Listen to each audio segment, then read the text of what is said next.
Hello friends, good evening दोस्तों। इस video में हम लोग बिहार एसएससी 10+2 2023 के आल शिफ्ट में पूछे जा सकने वाले मोस्ट इंपॉर्टेंट सिलेक्टेड प्रश्नों को सॉल्व करेंगे। दोस्तों, ये सारे क्वेश्चंस हमारे आपके एग्जाम में पूछे जाने वाले प्रश्नों के टॉपिक्स, प्रश्नों के लेवल व प्रश्नों के टेंस, इसके अलावा दोस्तों एसएससी के द्वारा कंडक्ट करवाए गए विभिन्न प्रीवियस ईयर एग्जाम्स के प्रश्नों को पूरी तरह से एनालाइज करके बनाया गया एक मोस्ट इंपॉर्टेंट वीडियो है। तो दोस्तों, आप लोग इन्हें कॉन्सेंट्रेट होकर सॉल्व करें। क्वेश्चंस कम सॉल्व होने पर पुनः प्रश्नों का रिवीजन करें ताकि बिहार एसएससी 10+2 2023 में आप लोग अच्छे से अच्छा स्कोर कर सकें। तो चलिए दोस्तों, ज़्यादा समय न लेते हुए हम लोग इन सभी मोस्ट इंपॉर्टेंट प्रश्नों को सॉल्व करना शुरू करते हैं। दोस्तों, क्वेश्चन नंबर 1 है हमारा, नरम दल और गरम दल के बीच फूट कांग्रेस के किस अधिवेशन में पड़ी थी। मोस्ट इंपॉर्टेंट क्वेश्चन है दोस्तों, बिल्कुल आपके ट्रेंड में रहेगा। क्वेश्चन है हमारा, नरम दल और गरम दल के बीच फूट कांग्रेस के किस अधिवेशन में पड़ी थी। तो करेक्ट आंसर होगा दोस्तों 1907 में कांग्रेस के सूरत अधिवेशन में। अब चलिए यहाँ से जितने भी मोस्ट इंपोर्टेंट फैक्ट बनते हैं हम लोग एक साथ क्लियर करने का प्रयास करेंगे। ध्यान दीजिएगा दोस्तों, मोस्ट इंपोर्टेंट फैक्ट है हमारा, नरम दल और गरम दल के बीच फूट वर्ष 1907 में कांग्रेस के सूरत अधिवेशन में पड़ी थी। इस अधिवेशन की अध्यक्षता डॉक्टर रासबिहारी घोष ने की थी। वर्ष 1916 के लखनऊ अधिवेशन में तिलक और एनी बेसेंट के प्रयासों से यह दोनों दल पुनः एक हुए। कांग्रेस के इस अधिवेशन की अध्यक्षता अंबिकाचरण मजूमदार ने की थी। तो ध्यान रखेंगे आप लोग, 1907 में कांग्रेस के सूरत अधिवेशन में दोनों दल अलग हो गए थे। इस अधिवेशन की अध्यक्षता रासबिहारी घोष के द्वारा की गई थी। पुनः 1916 के लखनऊ अधिवेशन में तिलक व एनी बेसेंट के प्रयासों से दोनों दल एक हुए और इस अधिवेशन की अध्यक्षता अंबिकाचरण मजूमदार के द्वारा की गई थी। क्वेश्चंस बार बार पूछे जाते हैं। आगे देखेंगे, भारतीय राष्ट्रीय कांग्रेस की स्थापना हुई थी 28 दिसंबर 1885 को। तत्कालीन उस समय वायसराय थे लॉर्ड डफरिन, ये भी ध्यान रखेंगे, बार बार पूछाता है। कांग्रेस का प्रथम अधिवेशन दोस्तों बंबई में हुआ था और इसमें कुल 72 सदस्यों ने भाग लिया था। भारतीय राष्ट्रीय कांग्रेस के संस्थापक यो हूँ माने जाते हैं। भारतीय राष्ट्रीय कांग्रेस के प्रथम अध्यक्ष डब्ल्यू.सी. बनर्जी यानी कि व्योमेश्वर बनर्जी थे। भारतीय राष्ट्रीय कांग्रेस के प्रथम मुस्लिम अध्यक्ष बदरुद्दीन तैयब जी थे और भारतीय राष्ट्रीय कांग्रेस की प्रथम महिला अध्यक्ष एनी बेसेंट थी। लास्ट फैक्ट है दोस्तों, भारतीय राष्ट्रीय कांग्रेस के वर्तमान अध्यक्ष तो मल्लिकार्जुन खड़गे हैं। ये इतने मोस्ट इंपोर्टेंट फैक्ट है दोस्तों जो कि यहाँ से रिलेटेड बार बार पूछे जाते हैं। अगला क्वेश्चन देखेंगे हम लोग। क्वेश्चन है दोस्तों बिहार जीके से, ध्यान दीजिएगा आप लोग। विष्णुपद मंदिर बिहार के किस जिले में स्थित है। विष्णुपद मंदिर बिहार के किस जिले में स्थित है। तो करेक्ट आंसर होगा दोस्तों गया में। कहाँ पे? गया में। अब चलिए यहाँ से महत्वपूर्ण जो पर्यटन के स्थल हैं दोस्तों, निर्माण करता है, उनको हम लोग एक साथ कवर करने का प्रयास करेंगे। ध्यान दीजिएगा दोस्तों, मोस्ट इंपॉर्टेंट है आपके लिए, एग्जाम्स में जरूर मिलेंगे क्वेश्चंस। एक तरफ दोस्तों बिहार के पर्यटन स्थल हैं, दूसरी तरफ स्थान है, उनके लोकेशंस बताने हैं, और तीसरी तरफ दोस्तों निर्माणकर्ता के नाम है कि किसका निर्माण किसने करवाया था। ध्यान दीजिएगा, सबसे पहले विष्णुपद मंदिर है जिसका दोस्तों लोकेशन यानी कि ये गया में स्थित है और इसका निर्माण रानी अहिल्याबाई के द्वारा करवाया गया था। दूसरा है दोस्तों गोलधार मंदिर, इसका निर्माण ये भी पटना में स्थित है और इसका निर्माण कैप्टन जॉन गस्टन ने करवाया था। तीसरा है पादरी की हवेली, ध्यान देंगे आप लोग, पादरी की हवेली ये भी पटना में ही स्थित है और इसका निर्माण फादर जोसेफ के द्वारा करवाया गया था। नेक्स्ट है दोस्तों तख्त श्री हरमंदिर जी पटना साहिब। मोस्ट माना दोस्तों आप लोग सुने होंगे, इसका नाम बार बार हाईलाइटेड शब्द है। ये भी दोस्तों पटना में स्थित है और इसका निर्माण महाराजा रणजीत सिंह के द्वारा करवाया गया था। आगे चलेंगे, नेक्स्ट देखेंगे हम लोग। अगला दोस्तों शेर शाही मस्जिद, इसका ये भी पटना में स्थित है, इसका निर्माण शेर शाह के द्वारा करवाया गया था। नेक्स्ट है पत्थर की मस्जिद, ये भी पटना में स्थित है और इसका निर्माण दोस्तों परवेज शाह के द्वारा करवाया गया था। और लास्ट है शेर शाह का मकबरा, ये भी बार बार पूछाता है, जो कि सासाराम में स्थित है और इस्लाम शाह ने इन्हें पूर्ण करवाया था। थोड़ा सा एक कॉमन सेंस बेस्ड क्वेश्चन है दोस्तों। तो शुरू यहाँ पे दोस्तों शेर शाह के द्वारा ही करवाया गया था और पूर्ण इस्लाम शाह यानी कि इनके पुत्र के द्वारा करवाया गया था। ये मोस्ट इंपोर्टेंट फैक्ट है दोस्तों जो कि पर्यटन स्थल से रिलेटेड है। संस्कृति धर्म से क्वेश्चंस पूछे जाएंगे, आप लोग जानते हैं, तो आप लोग पूरी तरह से तैयार रहिएगा। अगला क्वेश्चन देखेंगे हम लोग। क्वेश्चन है दोस्तों पुलित्जर पुरस्कार, पुरस्कारों से संबंधित क्वेश्चन है। सबसे पहले हम लोग एक क्वेश्चन सॉल्व करेंगे और पुनः इनसे संबंधित जितने भी एक्स्ट्रा फैक्ट हैं यानी कि पुरस्कारों से संबंधित क्वेश्चंस पूछे जाते हैं हम लोग एक साथ कवर करेंगे। क्वेश्चन है पुलित्जर पुरस्कार किस क्षेत्र में प्रदान किया जाता है। करेक्ट आंसर होगा पत्रकारिता के क्षेत्र में। किस क्षेत्र में? पत्रकारिता के क्षेत्र में। अब चलिए एक साथ देखने का प्रयास कीजिए दोस्तों। एक तरफ प्रमुख पुरस्कार के नाम है, दूसरी तरफ संबंधित क्षेत्र यानी कि कौन से पुरस्कार किस क्षेत्र में प्रदान किए जाते हैं। सबसे पहले दोस्तों भारत रत्न, ध्यान दीजिएगा आप लोग, भारत रत्न या दोस्तों मानव प्रयास के किसी भी क्षेत्र में उत्कृष्ट प्रदर्शन या फिर सेवा करने वाले व्यक्तियों को दिया जाता है। कौन सा पुरस्कार? भारत रत्न। अगला दोस्तों ज्ञानपीठ पुरस्कार, ये साहित्य के क्षेत्र में दिया जाता है। ये सारे क्वेश्चंस बार बार पूछेंगे दोस्तों। साहित्य पुरस्कार हो गया, पुलित्जर पुरस्कार हो गया, द्रोणाचार्य पुरस्कार हो गया, बुकर पुरस्कार हो गया, ऑस्कर पुरस्कार हो गया और पूछे जाते हैं। एसएससी के ट्रेंड बेस्ड ये सारे क्वेश्चन दोस्तों डाले गए हैं। क्वेश्चन है दादा साहब फाल्के पुरस्कार बताने हैं, किस क्षेत्र में दिया जाता है? तो फिल्म के क्षेत्र में दिया जाता है। किस क्षेत्र में? फिल्म के क्षेत्र में। आगे चलेंगे हम लोग। अगला है दोस्तों सरस्वती सम्मान, ये किस क्षेत्र में दिया जाता है? तो साहित्य के क्षेत्र में। किस क्षेत्र में? साहित्य के क्षेत्र में। अब किसी भी तरह से दोस्तों चाहे ट्रिक लगाएं या जैसा भी करें, आप लोग रट्टा मारें, लेकिन सभी प्रश्नों को पूरी तरह से प्रिपेयर रखने का प्रयास कीजिएगा। नेक्स्ट है व्यास सम्मान। व्यास सम्मान किस क्षेत्र में दिया जाता है? तो साहित्य के क्षेत्र में। नेक्स्ट है ऑस्कर पुरस्कार, ये भी फिल्म के क्षेत्र में दिया जाता है। यानी दादा साहब फाल्के ऐसे ट्रिक बना लीजिए, फिर ऑस्कर पुरस्कार दोनों फिल्म के क्षेत्र में दिया जाता है। पुलित्जर पुरस्कार ये पत्रकारिता के क्षेत्र में दिया जाता है। साहित्य के क्षेत्र में बहुत सारे पुरस्कार हैं, आप लोग एक साथ किसी भी ट्रिक ले लीजिए। नेक्स्ट है बुकर पुरस्कार। बुकर पुरस्कार के क्षेत्र में आता है? तो साहित्य के क्षेत्र में। नेक्स्ट है कलिंग पुरस्कार, ये विज्ञान के क्षेत्र में आता है। किस क्षेत्र में? विज्ञान के क्षेत्र में। मोस्ट इंपोर्टेंट हाईलाइटेड शब्द है दोस्तों कलिंग पुरस्कार, जो कि विज्ञान के क्षेत्र में प्रदान किया जाता है। नेक्स्ट है ग्रैमी पुरस्कार, ये संगीत के क्षेत्र में दिया जाता है। ये भी बार बार पूछा जाता है। आगे चलेंगे हम लोग। अगला दोस्तों नोबेल पुरस्कार, ध्यान दीजिएगा आप लोग। नोबेल पुरस्कार ये दोस्तों टोटल 6 क्षेत्रों में दिया जाता है। किस क्षेत्रों में? शांति, साहित्य, चिकित्सा, भौतिकी, रसायन और अर्थशास्त्र। टोटल 6 क्षेत्रों में नोबेल पुरस्कार प्रदान किया जाता है। नेक्स्ट है रेमन मैग्सेसे पुरस्कार, जो कि निस्वार्थ सेवा भावना, समाज कल्याण, एशिया और विश्व में मानव विकास से संबंधित समस्याओं के सफल समाधान के लिए दोस्तों रेमन मैग्सेसे पुरस्कार प्रदान किया जाता है। हम लोग करंट के क्वेश्चन जब सॉल्व करते हैं तो वहाँ पे भी दोस्तों पूरी तरह से इसका जिक्र करते हैं। रेमन मैग्सेसे पुरस्कार 2022 किसे दिया गया, 23 किसे दिया गया, किस क्षेत्र में, यानी क्या इन्होंने इनकी योगदान किया था, ये सारे क्वेश्चन हम लोग सॉल्व करते हैं। बोरलॉग पुरस्कार आप लोग जानते हैं, नॉर्मन बोरलॉग का नाम भी सुनेंगे। उसके बाद S Swaminathan, M S Swaminathan. Norman Borlaug कौन है? विश्व में हरित क्रांति के जनक है। थोड़ा सा कॉमन सेंस लगाइए। भारत में कौन है? एम एस स्वामीनाथन हरित क्रांति के जनक माने जाते हैं। तो बोरलॉग पुरस्कार किस क्षेत्र में दिया जाता है? ध्यान दीजिएगा, भारतीय वैज्ञानिकों को कृषि एवं संबद्ध वैज्ञानिक गतिविधियों के क्षेत्र में उनके बहुमूल्य योगदान हेतु हरित क्रांति से रिलेटेड है दोस्तों बोरलॉग पुरस्कार, आप लोग जानते हैं। नेक्स्ट शांति स्वरूप भटनागर पुरस्कार के क्षेत्र में आता है, तो ये भी विज्ञान के क्षेत्र में आता है। बहुत सारे पुरस्कार के नाम ऐसे जो किसी भी दोस्तों साइंटिस्ट से संबंधित है। थोड़ा सा कॉमन सेंस लगाएंगे, वहां से क्वेश्चन सॉल्व किए होंगे तो आप तुरंत पकड़ लेंगे। अगला क्वेश्चन धन्वंतरी पुरस्कार। अब धन्वंतरी किस क्षेत्र से रिलेटेड है? चिकित्सा से रिलेटेड है, तो ये किस क्षेत्र में जाता है? चिकित्सा के क्षेत्र में। नेक्स्ट ध्यानचंद पुरस्कार, आप लोग मेजर ध्यानचंद का नाम सुने होंगे। अब थोड़ा सा कॉमन सेंस लगाइए, तो खेलों में जीवन भर की उपलब्धियों के लिए दोस्तों ध्यानचंद पुरस्कार दिया जाता है।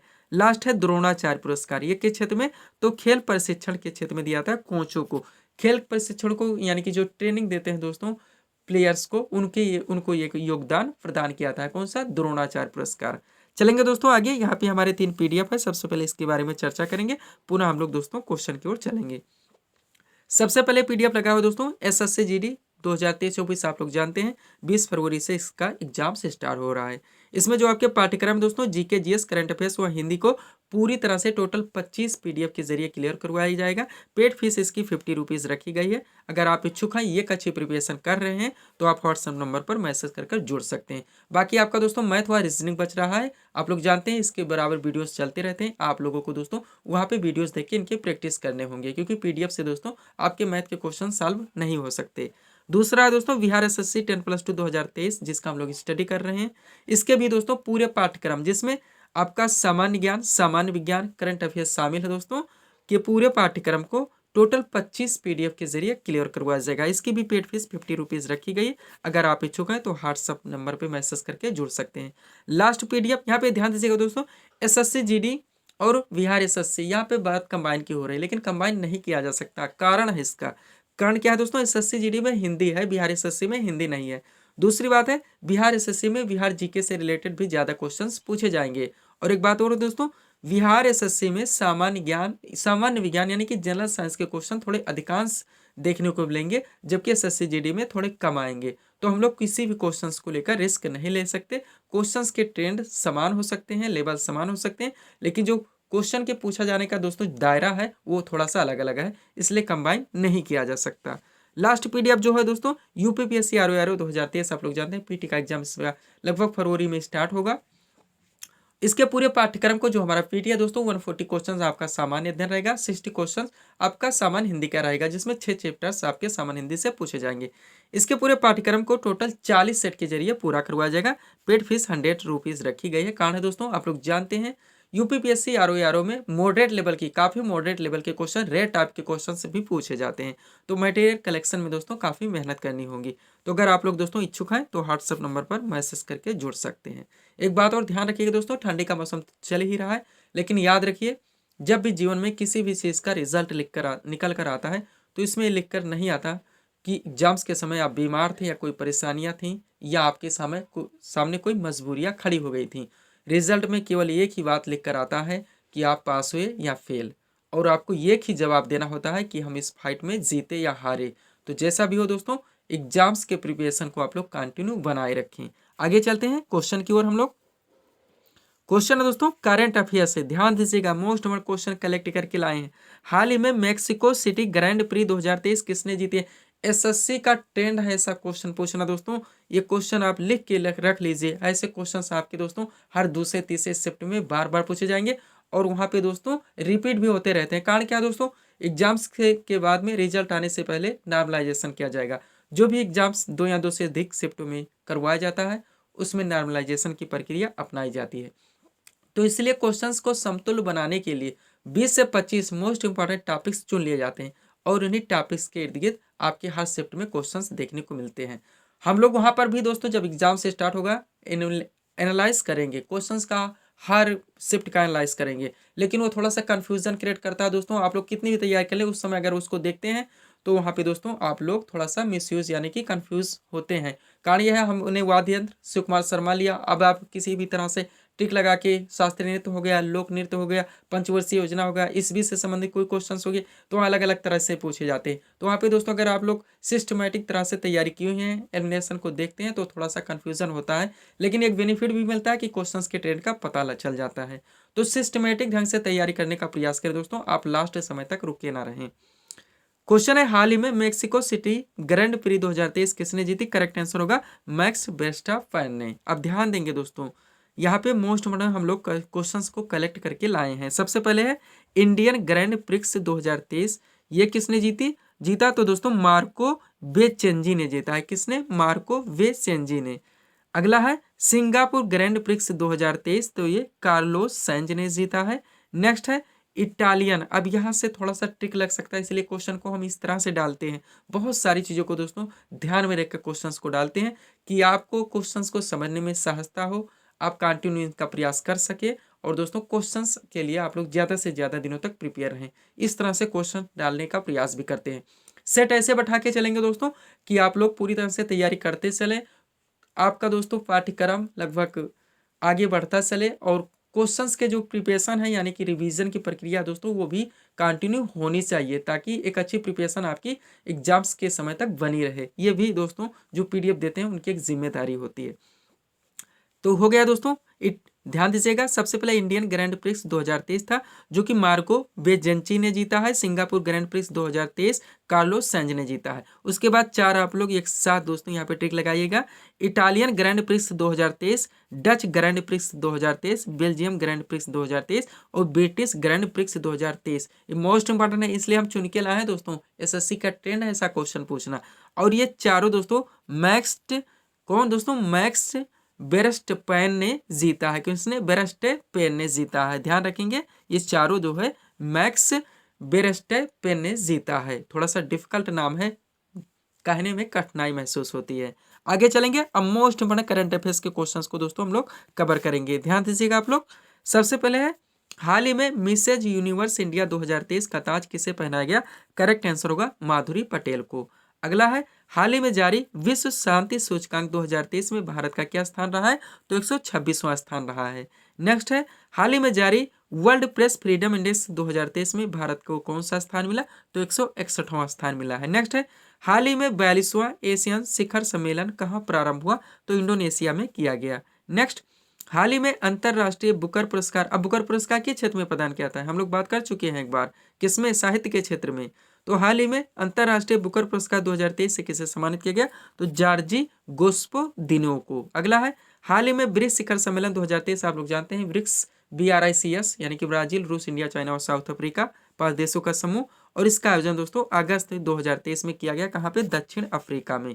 अगला देखिएगा, ब्रिक्स शिखर सम्मेलन 2024 का आयोजन कहाँ किया जाएगा? रूस में।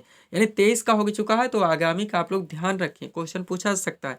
अब इसी तरह से दोस्तों G20 का भी हम सेट करते हैं क्वेश्चन। G20 शिखर सम्मेलन 2023 की अध्यक्षता किस देश ने की? भारत के द्वारा की गई, आप लोग जानते हैं।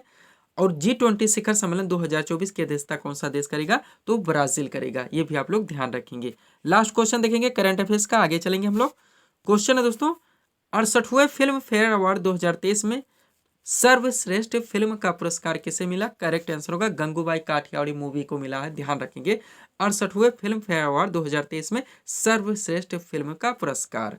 अब चलेंगे दोस्तों मोस्ट इंपोर्टेंट, हम लोग जीके के उन क्वेश्चंस को देखेंगे जो कि हर वनडे एग्जाम्स में रिपीट होते रहते हैं। इन प्रश्नों को भी दोस्तों हम लोगों को पूरी तरह से कवर करना है, ताकि कहीं से भी क्वेश्चंस हमारे दोस्तों मिस ना हो। ध्यान देंगे आप लोग। सबसे पहले क्वेश्चन डाला गया है, पुनः दोस्तों जीके के मोस्ट इंपोर्टेंट क्वेश्चन यहाँ पे कलेक्ट किए गए हैं। क्वेश्चन है, बंगाल में स्थायी बंदोबस्त किसने लागू किया था? करेक्ट आंसर होगा लॉर्ड कॉर्नवालिस ने। अब चलिए समझने का प्रयास कीजिए। पहला क्वेश्चन है, जलियांवाला बाग हत्याकांड के समय भारत का वायसराय कौन था? करेक्ट आंसर होगा लॉर्ड चेम्सफोर्ड। नेक्स्ट है, भांगड़ा किस राज्य का प्रसिद्ध लोक नृत्य है? तो पंजाब का है। पंजाब के दो हैं मोस्ट इंपोर्टेंट, गिद्धा व भांगड़ा, दोनों ध्यान रखेंगे। आगे चलेंगे हम लोग। नेक्स्ट है दोस्तों, लोक चित्रकला, लोक चित्रकला की मधुबनी शैली भारत के किस राज्य में प्रचलित है? तो ये बिहार में है, मोस्ट इंपोर्टेंट है। चित्रकला है मधुबनी शैली, ध्यान रखेंगे, बार बार पूछाता है। नेक्स्ट, महाभारत का प्राचीन नाम क्या है? जय संहिता है। नेक्स्ट, न्यूट्रॉन की खोज किसने की थी? करेक्ट आंसर होगा जेम्स चैडविक ने। अगला question, law of floating, sorry दोस्तों, लॉ ऑफ फ्लोटिंग सिद्धांत की खोज किसने की थी? तो आर्किमिडीज के द्वारा की गई थी। लॉ फ्लोटिंग क्या है दोस्तों? अब आप लोग ये कमेंट करके बताएंगे। आप लोगों को दोस्तों एक जिम्मेदारी देते हैं, आप लॉ फ्लोटिंग सिद्धांत, ये दोस्तों प्रिंसिपल यानी कि थ्योरी क्या है, आप लोग कमेंट करके मुझसे बताएंगे। चाहे याद करके बताइए, याद ना हो तो सर्च करके दोस्तों कमेंट में डाल के बताइए। आगे चलेंगे हम लोग। अगला क्वेश्चन दोस्तों, तेल का एक बैरल लगभग कितने बराबर होता है? तो 159 लीटर के लगभग। नेक्स्ट, बेंजीन की खोज किसने की थी? करेक्ट आंसर होगा माइकल फैराडे ने। ये सारे क्वेश्चंस आप लोग जानते हैं दोस्तों, हाईलाइटेड क्वेश्चंस हैं, बार बार वनडे एग्जाम्स में पूछे जाते हैं। नेक्स्ट, इजी टू मॉडरेट, ये इजी हो सकते हैं दोस्तों, लेकिन पूरी तरह से कवर करेंगे।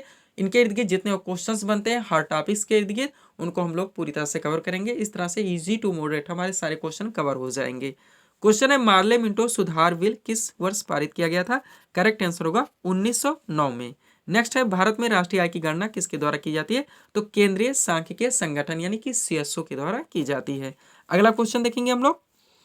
क्वेश्चन है दोस्तों, इलेक्ट्रॉन की खोज किसने की थी? इलेक्ट्रॉन की खोज किसने की थी? करेक्ट आंसर होगा जे थॉमसन ने। नेक्स्ट है, हर्षचरित के लेखक कौन थे? तो बाणभट्ट है। प्राचीन पुस्तकों से क्वेश्चंस, खेल जगत के महत्वपूर्ण क्वेश्चंस जो पुस्तक से हैं दोस्तों, करंट को आप लोग जोड़ के चलिए। खेल जगत के ज्यादा क्वेश्चंस आपके दोस्तों बैक से यानी कि मॉडरेट लेवल के क्वेश्चंस होंगे, थोड़े से पीछे से पूछे जाते हैं, ये SSC का ट्रेंड है। क्वेश्चन है, हर्षचरित के लेखक कौन थे? बाणभट्ट। ऐसे क्वेश्चन दोस्तों लगभग आपके हर शिफ्ट में मिलेंगे। एक क्वेश्चन प्राचीन पुस्तकों से, उसके बाद प्राचीन पुस्तकों से हम लोग और मिडवल हिस्ट्री, आधुनिक भारत, सारे महत्वपूर्ण जितने पुस्तक के नेम है धीरे धीरे हम लोग पूरी तरह से कवर कर लेंगे। अगला है, दक्षिण एशियाई खेल परिषद का गठन किस वर्ष में हुआ था? तो 1983 में हुआ था। ये SSC का ट्रेंड है, इस तरह से पूछा जाता है। पहला, और जो भारत के दोस्तों महत्वपूर्ण व्यक्तित्व हैं जिन्होंने कोई भी ट्रॉफी जीती है, भले वो दोस्तों 1910 से रहा हो, 1912 में रहा हो, 1914 में रहा हो, ऐसे क्वेश्चंस छांट छांट के आपके बीच से दोस्तों यानी बीच से पूछे जाते हैं। अगला है, गारो, खासी तथा जयंतिया पहाड़ियां किस राज्य में स्थित है? करेक्ट आंसर होगा मेघालय में।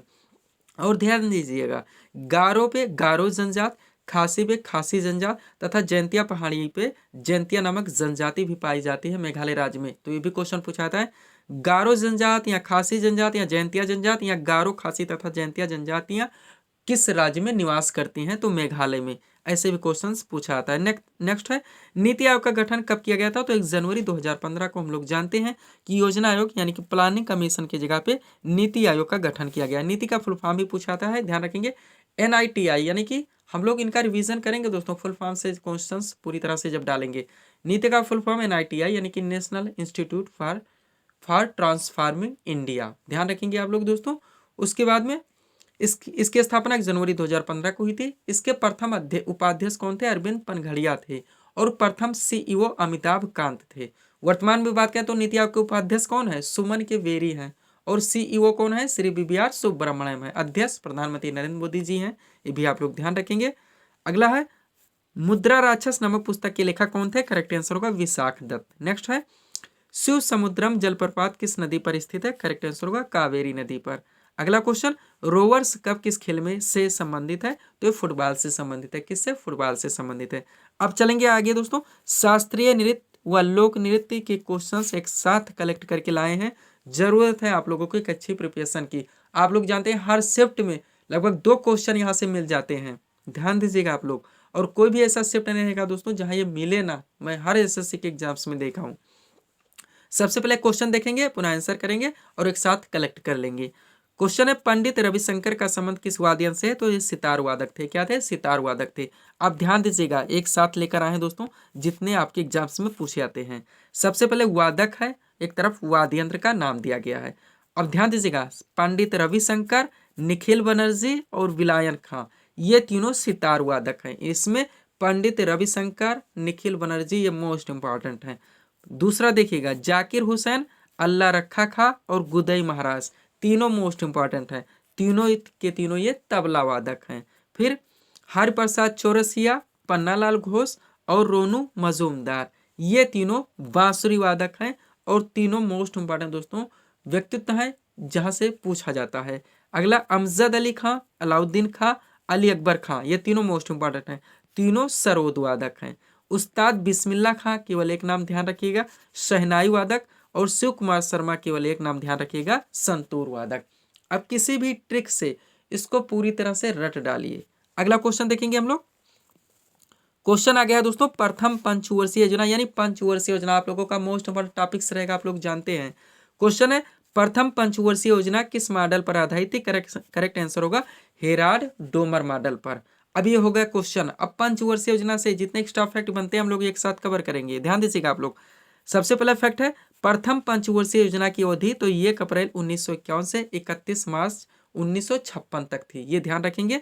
इसका मुख्य उद्देश्य क्या था? यानी कि प्रथम पंचवर्षीय योजना का मुख्य उद्देश्य तो कृषि विकास था। आगे देखेंगे, नोट दिया गया हमारा, इस योजना काल के दौरान कई बड़ी सिंचाई परियोजनाएं जैसे भाखड़ा नांगल परियोजना, दामोदर नदी घाटी परियोजना और ब्यास परियोजना शुरू की गई। ये भी बार बार पूछा था कि दामोदर नदी घाटी परियोजना, ब्यास परियोजना, भाखड़ा नांगल परियोजना किस पंचवर्षीय योजना के दौरान शुरू की गई थी? ध्यान रखेंगे तो प्रथम पंचवर्षीय योजना। ये इतने मोस्ट इंपॉर्टेंट दोस्तों प्रथम पंचवर्षीय योजना से फैक्ट हैं जो कि पूछे जाते हैं। अब चलते हैं द्वितीय पंचवर्षीय योजना। ध्यान दीजिएगा, इसकी अवधि थी 1 अप्रैल 1956 से 31 मार्च 1961। सब कुछ लेकर नहीं आए हैं दोस्तों, जो आपके लिए आवश्यक है केवल वही लेकर आए हैं। हम जानते हैं कि सब कुछ ना हम पढ़ सकते हैं, ना याद रख सकते हैं, ना सब कुछ याद रखकर हम लोग एग्जाम साल में जा सकते हैं, ना वहाँ पे परफॉर्मेंस कर सकते हैं। तो जो आपके लिए आवश्यक है उसको हम लोग मिस नहीं कर सकते, और जो हमारे लिए आवश्यक नहीं यानी कि क्वेश्चंस नहीं पूछे जा सकते, उनको फर्जी रट्टा मारने की कोई आवश्यकता नहीं है। तो सब कुछ लेके नहीं आए हैं, आप लोग घबराइएगा मत कि बहुत ज़्यादा फैक्ट लेके आए हैं, लेकिन जितना आवश्यक है उसे छोड़ भी नहीं सकते। क्या है दोस्तों? दूसरी पंचवर्षीय योजना की अवधि 1 अप्रैल 1956 से 31 मार्च 1961 तक चला था। ये किस मॉडल पर आधारित थी? PC महालनोबिस। दोनों ध्यान रखेंगे, फर्स्ट हेराल्ड डोमर मॉडल और सेकेंड दोस्तों PC महालनोबिस मॉडल। मुख्य उद्देश्य इसका क्या था? तो औद्योगिक विकास था। प्रथम का कृषि विकास और द्वितीय पंचवर्षीय योजना का औद्योगिक विकास। अब मोस्ट इंपॉर्टेंट नोट दिया गया, ध्यान देंगे।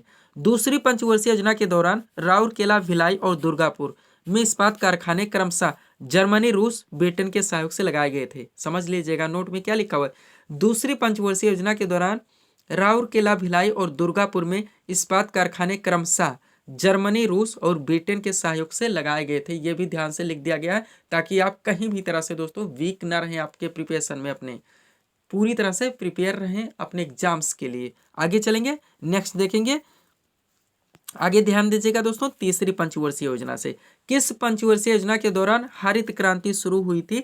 तो तीसरी पंचवर्षीय योजना थी। ये भी मोस्ट इंपॉर्टेंट फैक्ट है। अगला फैक्ट है, किस पंचवर्षीय योजना को सबसे असफल माना जाता है? तो वो भी तीसरी पंचवर्षीय योजना ही है। अब मोस्ट इंपॉर्टेंट नोट देखेंगे, तीसरी पंचवर्षीय योजना की असफलता के मुख्य कारण भारत चीन युद्ध 1962 पूरी तरह से आप लोगों को प्रिपेयर कर रहे हैं दोस्तों। तीसरी पंचवर्षीय योजना की असफलता के मुख्य कारण भारत चीन युद्ध 1962, ये भी ध्यान रखिए, भारत पाक युद्ध 1965 तथा अभूतपूर्व सूखा 1966 था। ये सारे क्वेश्चंस भी पूछे जा सकते हैं।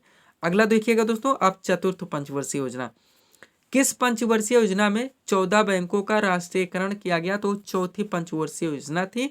और किस पंचवर्षीय योजना में इसरो, आप लोग जानते हैं इंडियन स्पेस रिसर्च ऑर्गेनाइजेशन, भारतीय अंतरिक्ष अनुसंधान संगठन, और इसी के द्वारा 14 जुलाई 2023 को सतीश धवन अंतरिक्ष केंद्र से 2:35 पर चंद्रयान 3 लॉन्च किया गया, जो कि 23 अगस्त 2023 को चंद्रमा के दक्षिण ध्रुव पर लैंड हुआ।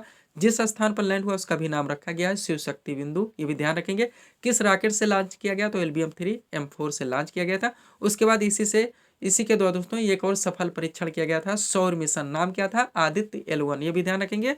और इस समय इसके अध्यक्ष कौन है? सोमनाथ हैं इसरो के, ये भी आप लोग ध्यान रखेंगे। इसरो का मुख्यालय बेंगलुरु में है, ये भी ध्यान रखेंगे। इतने मोस्ट इंपॉर्टेंट फैक्ट है दोस्तों जो कि पूछे जा सकते हैं। अब क्वेश्चन है, किस पंचवर्षीय योजना में इसरो की स्थापना की गई थी? चौथी पंचवर्षीय योजना। ये सारी चीजें हम लोग करंट में रटेंगे। आगे चलते हैं हम लोग। अब पांचवी पंचवर्षीय योजना से क्या क्या हुआ था? छठी तक लाए हैं दोस्तों, ज्यादा नहीं लाए। 6 के बाद 7वीं से 12वीं नेक्स्ट सीरीज में हम लोग पढ़ेंगे। टोटल 12 चलाई गई थी, अगली सीरीज में हम लोग 6 और कवर कर लेंगे। पांचवी में क्या है? गरीबी उन्मूलन और आत्मनिर्भरता पर बल किस योजना का मुख्य उद्देश्य था? तो ये पांचवी पंचवर्षीय योजना का था। नेक्स्ट, किस पंचवर्षीय योजना में पहली बार गरीबी हटाओ का नारा दिया गया? बार बार पूछा जाता है, तो वो भी पांचवी पंचवर्षीय योजना ही है। अगला है, कौन सी पंचवर्षीय योजना जो केवल 4 वर्ष ही चली थी? वो पांचवी पंचवर्षीय योजना है। लास्ट फैक्ट है इसमें, किस पंचवर्षीय योजना में भारतीय राष्ट्रीय राजमार्ग प्रणाली की स्थापना की गई? तो वो भी पांचवी पंचवर्षीय योजना ही है। सिस्टमैटिक ढंग से दोस्तों आप लोग इसकी तैयारी करने का प्रयास कीजिएगा। मैं तो कहता हूँ PDF ले लीजिए और अंडरलाइन लगा लगा के दोस्तों स्टडी कीजिएगा। इस तरह से आप लोग फाइट में दोस्तों भीड़ का हिस्सा नहीं बनेंगे, आप आगे चलेंगे। आगे चलते हैं, छठी पंचवर्षीय योजना से एक फैक्ट देखेंगे जो कि मोस्ट इंपॉर्टेंट है, और पुनः हम लोग दोस्तों आगे नेक्स्ट सीरीज को देखेंगे अगले दिन। क्या है दोस्तों? किस पंचवर्षीय योजना में शिव रमन समिति, ध्यान दीजिएगा मोस्ट इंपॉर्टेंट है, किस पंचवर्षीय योजना में शिव रमन समिति की सिफारिश पर राष्ट्रीय कृषि एवं ग्रामीण विकास बैंक यानी कि नाबार्ड की स्थापना हुई थी? अब यहाँ से 3 क्वेश्चन आप लोगों के सॉल्व हो गए। यानी नाबार्ड की स्थापना किस समिति की सिफारिश पर हुई थी? शिव रमन समिति। अब पूछ लिया जाए शिव रमन समिति का संबंध किससे है? तो नाबार्ड से है। नाबार्ड का फुल फॉर्म क्या होता है? National bank for agriculture and rural development, यानी कि राष्ट्रीय कृषि एवं ग्रामीण विकास बैंक। आप चलिए स्टेटमेंट फिर से पढ़ लेते हैं। किस पंचवर्षीय योजना में शिव रमन समिति की सिफारिश पर राष्ट्रीय कृषि एवं ग्रामीण विकास बैंक यानी कि नाबार्ड की स्थापना हुई थी? वो छठी पंचवर्षीय योजना है। अब नाबार्ड की स्थापना कब हुई थी ये आप लोग कमेंट करके बताएंगे। तो ये थे दोस्तों इस सीरीज के टॉप MCQs के प्रश्न जिनको यहाँ पे हम लोगों ने सॉल्व किए हैं। उम्मीद है दोस्तों आप सभी लोगों ने सॉल्व किए होंगे और देखे होंगे कि यहाँ से आपके कितने प्रश्न सही हो रहे हैं। तो दोस्तों इसी तरह के वीडियोस के लिए आप हमारे स्टडी चैनल शिव कृपा क्लासेस से जुड़े हुए चैनल को सब्सक्राइब करें ताकि हमारे द्वारा दिए जाने वाले सभी वीडियोस आप क्रम से सबसे पहले देख सकें। तो मिलते हैं दोस्तों नेक्स्ट वीडियोस में। Thanks for watching.